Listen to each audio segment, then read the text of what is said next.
কিন্তু অনেক মানুষ আছে দেখবেন নামাজের কথা বললে টিটকারি মারে। নামাজ পড়ে কি করছে দেখছি না, আমরা নামাজ না পড়েই ভালো আছি।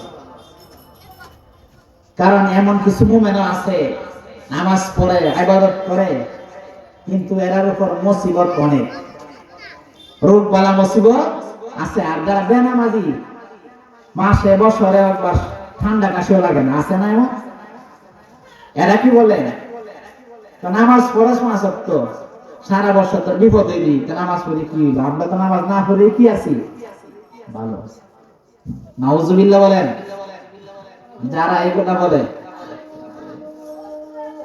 আসলে মনে করে যে যেটা আযাব না, আযাব না। অনেক সময় আল্লাহ তাআলা মুসিবত দেয় বান্দাকে পরীক্ষা করার জন্য। বান্দা কি করার জন্য? সে ইবাদত করে, আমার সব কিছু করে, এরপরেও তাকে মুসিবত দেই। মুসিবত দিয়া দেখি তার ঈমান কেমন মজবুত, সে আর ধৈর্য ধরে নাকি আমি আল্লাহর উপর অভিযোগ করে। অনেক মানুষ আছে দেখবেন বিপদ আসছে তারপরে বলে কি আল্লাহ আমারই দেখছে বিপদ দেওয়ার লাগে, আর পরে দেখছে। নাউজুবিল্লাহ। এই কথা বললে ঈমান থাকবে না, এই কথা কোনোদিন বলবেন না। বিপদ আপদ দেওয়ার মালিক কে? আল্লাহ তাআলা কোরআনের মধ্যে বলেন যেই বান্দা বিপদ আসার পরেও ধৈর্য ধরছে, সবর করছে, আল্লাহ তাআলা বলেন তাদেরকে সুসংবাদ দান করো।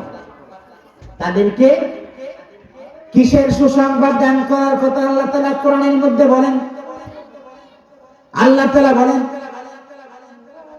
দুনিয়ার মধ্যে যে আমি দুনিয়ার মধ্যে তোমাদেরকে পাঠাইছি, ওই দুনিয়ার মধ্যে তোমাকে এমনি এমনি আমার কাছে চলে আসবা আর তোমাকে জান্নাত দিয়ে দিব, এটা হবে না।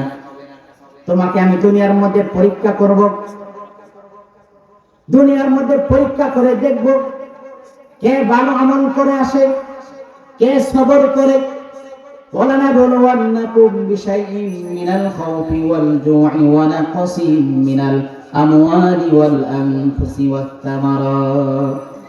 আল্লাহ তাআলা বলেন অবশ্যই অবশ্যই আমি তোমাদেরকে পরীক্ষা করব, বিভিন্ন ধরনের মুসিবত দিয়ে, রোগ বালা মুসিবত দিয়ে পরীক্ষা করব, সম্পদের দিক দিয়ে বিপদে ফেলাবো, বিভিন্ন ধরনের মামলা মোকদ্দমের মধ্যে ফালিয়ে তোমাদেরকে আমি পরীক্ষা করব।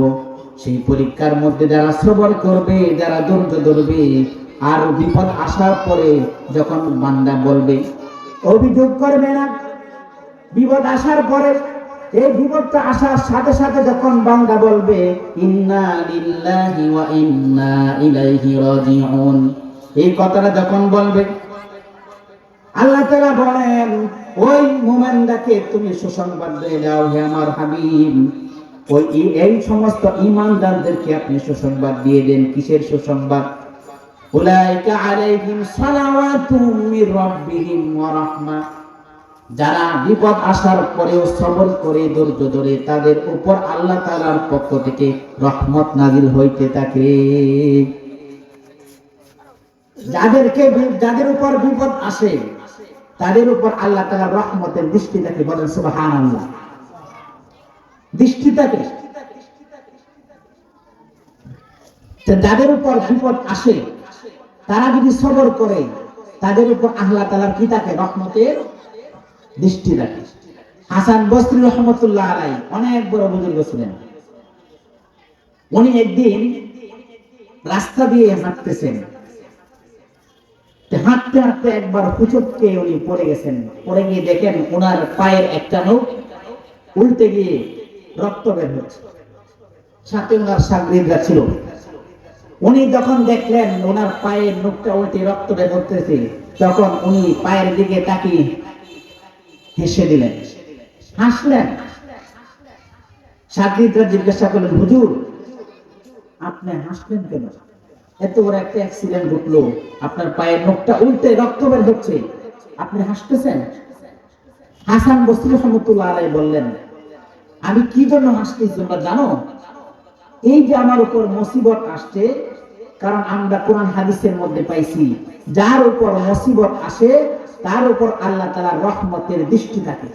তাহলে আমার উপর মুসিবত আসছে মানে এখন আমার দিকে আল্লাহ তাআলা রহমতের দৃষ্টিতে তাকাইছে, সুবহানাল্লাহ। এই জন্য আমি হাসলাম খুশিতে।